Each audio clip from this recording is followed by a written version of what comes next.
28,000 টাকা বাজেট সেগমেন্টে 90 হার্জের AMOLED display 50 megapixel camera সেটআপের পাশাপাশি স্ন্যাপড্রাগন 680 এর মতো প্রসেসর দিয়ে অপ্পো নিয়ে আসলো অপ্পো A78।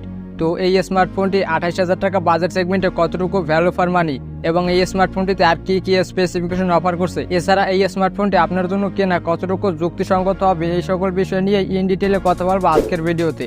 তো মূল ভিডিও শুরু করার পূর্বে আপনাদের কাছে একটি রিকোয়েস্ট, যারা কিনা এখন পর্যন্ত চ্যানেলটিতে নতুন আছেন তারা অবশ্যই চ্যানেলটি সাবস্ক্রাইব করে পাশে থাকা বেল আইকনটি অন করে দেবেন। তো চলুন ভিডিওতে একটি লাইক দিয়ে মূল ভিডিও শুরু করা যাক। ফোনটির ডিজাইনের কথা বলতে গেলে অ্যাজ ইউজুয়াল ডিজাইন থাকছে এই জায়গায়, কোনো আহামরি চেঞ্জ থাকছে না ডিজাইনের দিক দিয়ে। ফোনটির ব্যাক প্যানেলে ব্যবহার করা হয়েছে প্লাস্টিক বা পলিকার্বনেট, যদিও এই প্লাস্টিকটি গ্লাস ফিনিশের। আর সেই সঙ্গে এই স্মার্টফোনটির ব্যাক প্যানেলে থাকছে এক ধরনের টেক্সচার, যার ফলে দেখতে বেশ ভালোই দেখায়।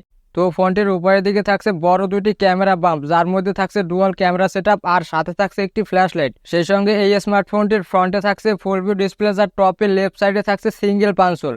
এছাড়া যাবতীয় পোর্ট অ্যান্ড বাটন সবগুলোই অ্যাভেলেবেল থাকছে এই জায়গায়। তো এই সব কিছু নিয়ে এই স্মার্টফোনটির ওয়েট মাত্র 180 গ্রাম এবং থিকনেস 8 মিলিমিটার। তো 180 গ্রাম ওয়েট হওয়ায় ফোনটি কিন্তু অনেকটাই হালকা, আর 8 মিলিমিটার থিকনেস হওয়ার কারণে অনেকটাই পাতলা এই স্মার্টফোনটি। তবে এই জায়গায় বেশ বড় সড়ো ব্যাটারি ব্যবহার করেছে অপ্পো।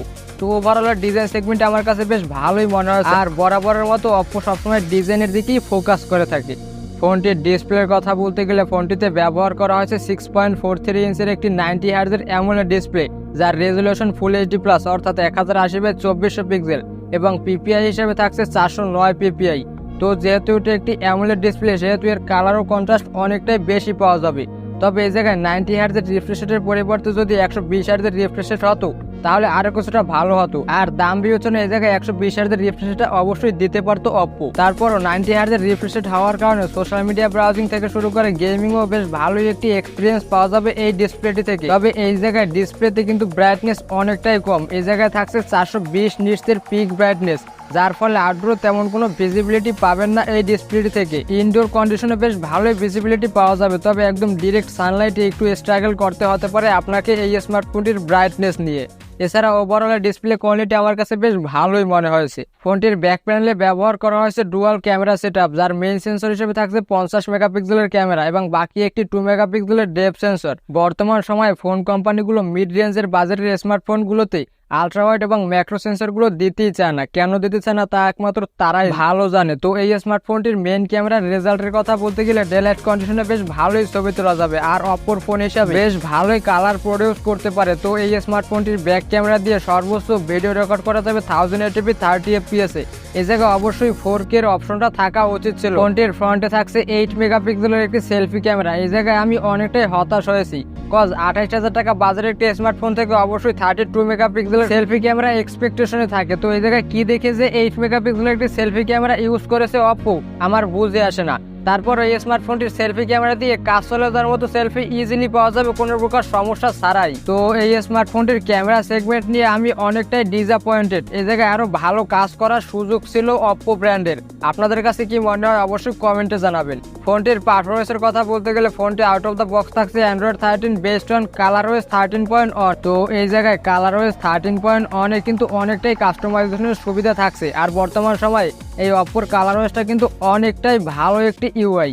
যাই হোক, এই জায়গায় চিপসেট হিসেবে থাকছে Qualcomm Snapdragon 680, যেটা কিনা 6 ন্যানোমিটার ফ্যাব্রিকেশনে তৈরি করা Octa-core প্রসেসর। আর এই প্রসেসরটির ক্লক স্পিড 2.4 GHz এবং গ্রাফিক সেশনকে পাওয়ার করছে Adreno 610। তো এই জায়গায় বাজেট বিবেচনায় অবশ্যই এর থেকে ভালো চিপসেট ব্যবহার করা উচিত ছিল। Qualcomm Snapdragon 680 তেমন ভালো একটি চিপসেট না, আর যারা কিনা প্রচুর পরিমাণে গেমিং করতে চান তাদের জন্য তো মোটেও ভালো হবে না এই স্মার্টফোনটি। ফোনটির আনটোটো স্কোরের কথা বলতে গেলে এই জায়গায় অলমোস্ট 3 লাখের মতো স্কোর করেছে, যা দিয়ে বর্তমান সময় তেমন কোনো আহামরি লেভেলের পারফরমেন্স পাওয়া যায় না। তো এই জায়গায় যদি মিডিয়াটেক হিলিও G99 অথবা ডায়মন্ডসিটির কোনো প্রসেসর ব্যবহার করতো তাহলে আরও কিছুটা ভালো পারফরমেন্স পাওয়া যেত। তবে এই জায়গায় অপ্পোর কালারওয়েজটা হওয়ার কারণে কিছুটা পারফরমেন্স বেশি পাওয়া যাবে এই চিপসেট থেকে। যাই হোক, ফোনটি দ্বারা গেমিং এর কথা বলতে গেলে ফ্রি ফায়ার গেমটা মোটামুটি প্লেয়াবল হলেও অন্য সব হাই এন্ডের গেম মোটেও প্লে করা যাবে না এই স্মার্টফোনটি দিয়ে। তবে আমরা রেগুলার ইউজে যে সকল অ্যাপ্লিকেশন ইউজ করে থাকি, লাইক সোশ্যাল মিডিয়া হ্যান্ডেল থেকে শুরু করে ব্যাংকিং অ্যাপ্লিকেশন, তা খুব ইজিলি রান করা যাবে কোনো প্রকার সমস্যা ছাড়াই। তো এই স্মার্টফোনটি থাকছে শুধুমাত্র একটি ভেরিয়েন্টে, আর তা হলো 8GB RAM 256GB স্টোরেজ।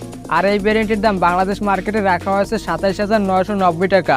তো এই জায়গায় এই বাজেটে ফোনটির কস্ট কাটিং এর শিকার হয়েছে প্রসেসর। এই জায়গায় আরো ভালো প্রসেসর ব্যবহার করতে পারতো অপ্পো। ফোনটিতে থাকছে ইন ডিসপ্লে ফিঙ্গারপ্রিন্ট সেন্সর, যেটা কিনা যথেষ্ট ফাস্ট অ্যান্ড একুরেটি মনে হয়েছে আমার কাছে। আর সাথে থাকছে সফটওয়্যার বেসড ফেস আনলক।